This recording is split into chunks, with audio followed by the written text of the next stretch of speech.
नमस्कार प्रणाम। हम आप सबके राइटर हैं अखिलेश कश्यप और ये हमारे भाई संदीप जी हैं। जी यहाँ के वो चैनल खुलल बाटे भोजपुरी बीट न्यूज। यहाँ के चैनल के नाम भोजपुरी से जुड़ल और हमनी से जुड़ल यहाँ के न्यूज के काम करीला बनाईला।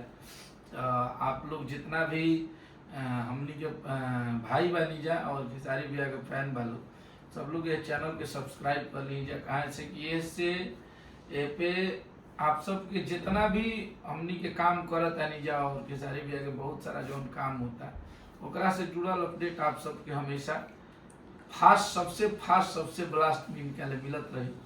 तो यहाँ के भैया के खेसारी भैया के न्यूज चैनल खोल ले बनी, वहाँ के बहुत सारा न्यूज के बारे में और बहुत सारा चीज़ बनाईला। आप सब आशीर्वाद प्यार मोहब्बत दी जाए यहाँ के कि यहाँ के चैनल जिसे सबके चैनल के आप सब मोहब्बत देते हैं जाते यहाँ के भी चैनल के आप सब दी जाए। और सबसे बड़ा बात बा कि यहाँ के हमनी के बक्सर जिला के हैं, हमरा बक्सर जिला के और हमनी के बक्सर के रहे वाला है जाए और ये बहुत दिन से हमारे बहुत करीबी हैं।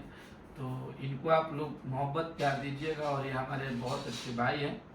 तो इनका हमनी के बहुत सारा अपडेट देते रहो जिसे सब कोई के मिलेला।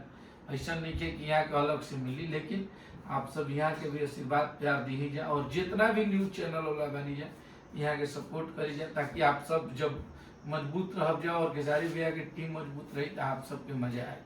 तो यहाँ के आप सबके भी सपोर्ट की जरूरत बा और जितना भी फैन बनी जाए आप सबसे हाथ जोड़ के रिक्वेस्ट बा कि भाई के चैनल के सब्सक्राइब करी जाए। ये वीडियो हम आप सबके यहाँ के चैनल पे जा रहा था, हमारा चैनल द्वारा कम्युनिटी भी लगी तो आप लोग मोहब्बत बना के रखिए और पेज पे भी डालेंगे तो हम शेयर भी कर देंगे, हम अपने पेज पे भी डाल देंगे। बस आप लोग आशीर्वाद प्यार हमारा भाई के बनाई जाए कि आप सबके मोहब्बत से इहो आप सबके बीच में रहस, इहो 2 रुपया कमास और इहो हमनी के सपोर्ट करस और आप सबके भी मोहब्बत मिलत। तो जय माता दी, हर हर महादेव।